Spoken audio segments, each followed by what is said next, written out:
Welcome back. Covid 3.0 corona virus की तीसरी लहर आपके नज़दीकी अस्पताल में, स्कूल में, कॉलेज में, बैंक में, पेट्रोल बंक पर, स्विमिंग पूल में, जिम में और न जाने कहाँ कहाँ, एक्सेप्ट चुनाव की रैलियाँ। ओके, जोक्स अपार्ट, लोग पूछ रहे हैं कि क्या आप देश के अंदर लॉकडाउन होगा। जैसा पिछली बार मैंने बताया था कि देश के अंदर एक लॉकडाउन नहीं होगा, और नहीं हुआ। मुझे कुछ लोगों ने बोला था कि अगर पता ना हो तो बोला ना करो, लेकिन नहीं हुआ था। मैंने नेशनल लॉकडाउन की बात की थी। स्टेट्स ने अपने इम्पोजिशंस किए थे, रिस्ट्रिक्शंस लगाए थे, संडे कर्फ्यू लगाया, नाइट कर्फ्यू लगाया, बट नेशनल लॉकडाउन जैसा कोविड वेव 1 में हुआ था मार्च 20 में, वैसा नहीं हुआ था। अभी भी मैं कहता हूँ कि ऐसा कोविड का कोई लॉकडाउन नहीं होगा थर्ड वेव में। रीज़न बीइंग, जो भारत का एविएशन सेक्टर है ना, जो भारत की एयरलाइंस है, गो इंडिगो है, गो फ्लाई है, जो भी कंपनीज़ हैं, उनका 22,300 करोड़ के आसपास नुकसान हो चुका है ऑलरेडी कोविड की वजह से। ठीक है, होटल इंडस्ट्री की बात कर लें, 1,30,000 करोड़ रुपए का नुकसान हो चुका है। ठीक है, रेस्टोरेंट्स की बात कर लें, 1,00,000 करोड़ रुपए के आसपास रेस्टोरेंट इंडस्ट्री का नुकसान हो चुका है, ईटरीज का नुकसान हो चुका है। और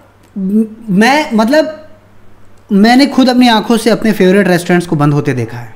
ठीक है, बिकॉज ऑफ कोविड वो संभल ही नहीं पाए, वो ऊपर ही नहीं आ पाए, क्योंकि सरकार की तरफ से उन्हें जो स्टिमुलस मिलना था वो नहीं मिला। सरकार ने एट बेस्ट ये किया कि हम 80 करोड़ लोगों को मुफ्त चने दे रहे हैं। उसी के बेस पे चुनाव में चले गए वो लोग, बाकी जनता को मरने के लिए छोड़ दिया। उसके बाद जो ये कह रहा है कि लॉकडाउन लगना चाहिए, ये जो लग्जरी चीज़ है ना, आप हमेशा ऑब्जर्व करना, एक एलीट क्लास की तरफ से आती है। एलीट क्लास का क्या मेजर कंसर्न क्या है? एलीट क्लास कहेगा जी पोल्यूशन कम हो रहा है लॉकडाउन की वजह से। एलीट क्लास कहेगा जी हम जो है मालदीव घूमने जाते हैं, वहाँ लोअर स्ट्रेटा के जो लोग थोड़ा कम आते हैं, तो हम सुकून के साथ एंजॉय कर सकते हैं। ये आदमी, एक आदमी चलने के लिए 6 गाड़ियों का इस्तेमाल करते हैं। इनको पोल्यूशन का डर है। ठीक है, तो इन लोगों की बातों में मत आइए। कोरोना में इस समय कोई नेशनल लॉकडाउन लगने की संभावना ना के बराबर है। हाँ, एक चीज़ ज़रूर होगी, वो ये होगा कि अब टेस्टिंग कम हो जाएगी। और आप लोगों ने शायद ऑब्जर्व नहीं किया होगा, डेटा पूरा भारत रिपोर्ट कर रहा था डेटा, लेकिन एक स्टेट ऐसा था, बल्कि कुछ ऐसे स्टेट्स थे स्पेसिफिक जो डेटा को फर्ज कर रहे थे। उनमें से गुजरात एक ऐसा स्टेट था। एक समय तो ऐसा आया था कि जैसे अहमदाबाद जैसे सिटीज़ में 500 रिपोर्ट होते ही आपको बताया नहीं जा रहा था कि इससे ज़्यादा केस हो रहे हैं। ठीक है, 499 हो गया, आज का रिपोर्ट 499 कर दो।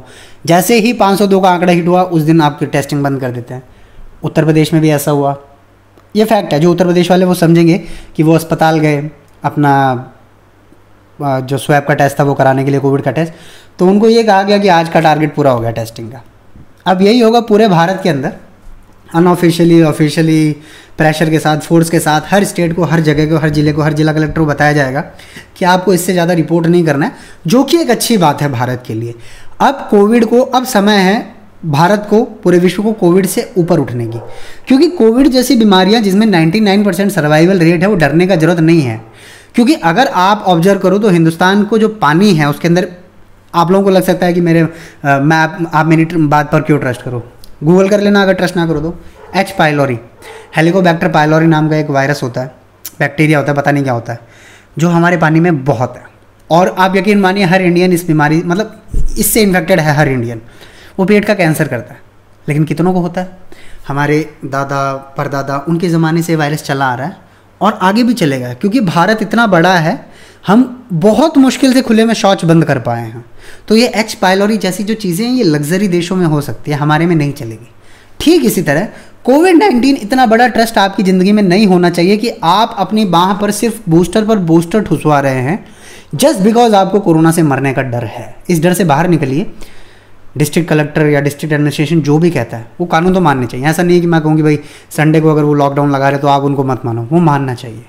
डिस्ट्रिक्ट एडमिनिस्ट्रेशन का सपोर्ट करना आपकी जिम्मेदारी बनती है, देश का सपोर्ट करना जिम्मेदारी बनती है, लेकिन पैनिक को अपने दिमाग में मत आने दो।